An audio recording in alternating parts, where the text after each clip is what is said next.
वीर बर्बरीक और उनकी प्रतिज्ञा परिचय।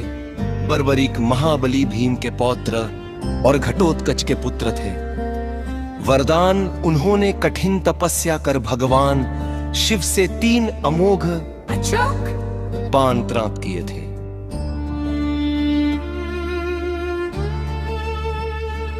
इन 3 बाणों से वे पूरी सृष्टि का अंत कर सकते थे। माता का वचन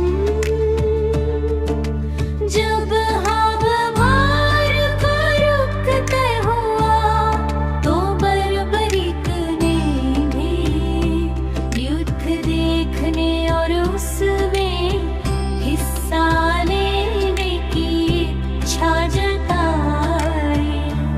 चलते समय उनकी माता अहिलावती ने उनसे एक वचन लिया कि तुम हमेशा युद्ध में हारने वाले पक्ष का साथ देना। इसी प्रतिज्ञा के कारण उन्हें हारे का सहारा कहा जाता है। श्री कृष्ण की चिंता और परीक्षा चुनौती भगवान श्री कृष्ण जानते कि पारों की हार निश्चित है। अपनी माता के वचन के अनुसार जैसे ही कौरव हारने लगते, बर्बरीक उनकी तरफ से लड़ने आ जाते। इससे पांडव हार जाते और फिर बर्बरीक पांडवों की तरफ हो जाते।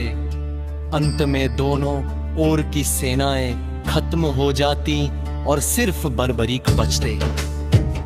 परीक्षा श्री कृष्ण ने एक ब्राह्मण का रूप धारण किया और मार्ग में बर्बरीक को रोका। उन्होंने बर्बरीक के 3 बाणों का मजाक उड़ाया।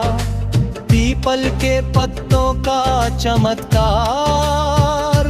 बर्बरीक ने चुनौती स्वीकार की और अपने ही बाण से वहां खड़े पीपल के पेड़ के सभी पत्तों में छेद कर दिया।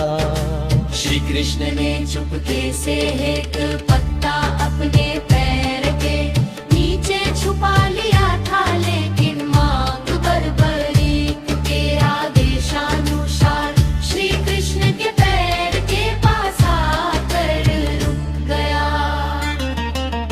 शीश का महादानव ब्राह्मण की मांग बर्बरीक की ये अद्भुत शक्ति देखकर ब्राह्मण रूपी श्री कृष्ण समझ गए कि इन्हें रोकना अनिवार्य है। उन्होंने बर्बरीक से दान की मांग की।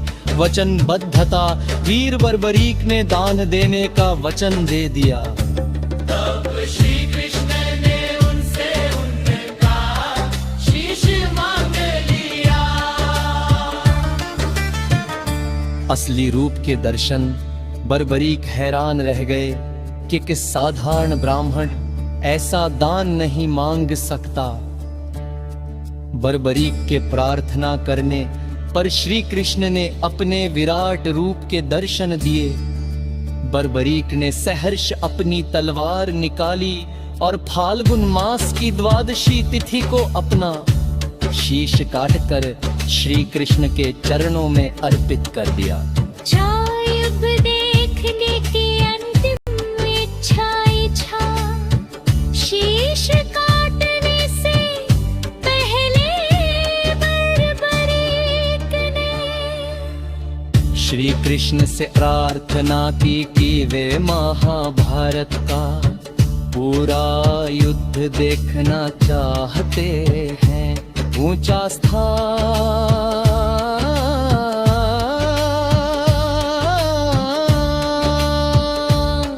भगवान श्री कृष्ण ने उनके शीश को अमृत से सींच कर एक ऊंचे स्थान जहां से बर्बरीक ने पूरा युद्ध देखा। निर्णायक युद्ध समाप्त होने पर जब पांडवों में इस बात पर बहस हुई कि युद्ध किसने जीता, तब बर्बरीक के शीश ने गवाही दी कि ये है युद्ध केवल श्री कृष्ण की सुदर्शन चक्र इत्रियों के कारण जीता गया।